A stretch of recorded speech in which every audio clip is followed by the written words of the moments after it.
تو اللہ پوچھتا ہے اگر دیکھ لے تو کیا حال ہوگا ان لوگوں کا؟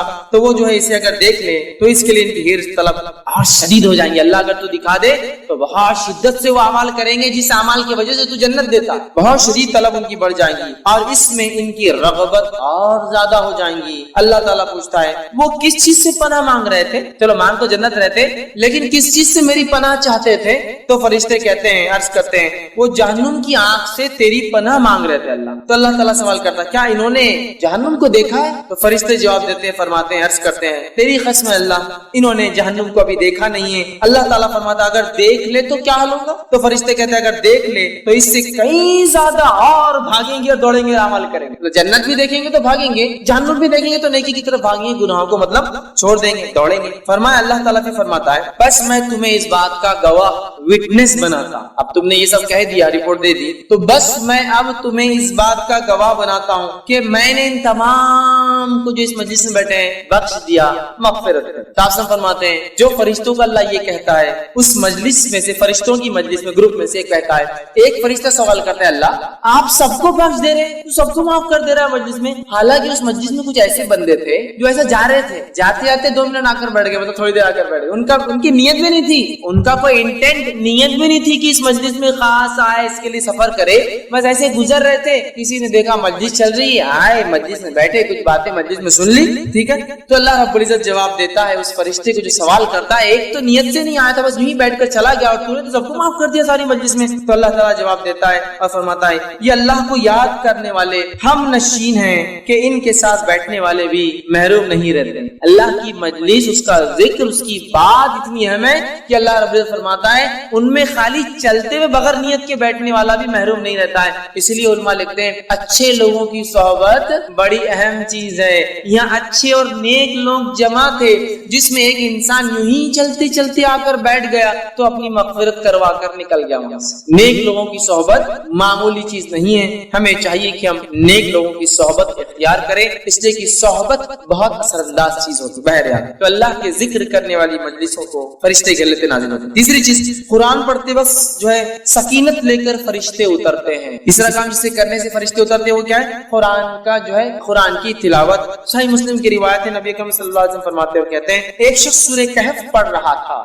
اور اس کے یہاں جو ہے 2 لمبی رسیوں سے اس نے اپنا گھوڑا باندھ رکھا تھا. سو اس پر ایک بدلی آنے لگی. وہ جب سورہ کہف پڑھنے لگا تو ایک بدلی بادل آنے لگی اور وہ گھومنے لگی, مطلب وہ بادل جو ہے گھومنے لگی, وہ بدلی جو تھی گھومنے لگی اور قریب آنے لگی. جیسے جیسے وہ پڑھ رہا تھا ویسے ویسے قریب آ رہی. اس کا گھوڑا اس کو دیکھ کر بدکنے لگا, ڈرنے لگا کیا ہو رہا ہے. پھر جب صبح ہوئی تو وہ نبی اکرم صلی اللہ علیہ وسلم کے پاس آیا اور ذکر کیا اللہ کے رسول ایسا ایسا ہوا.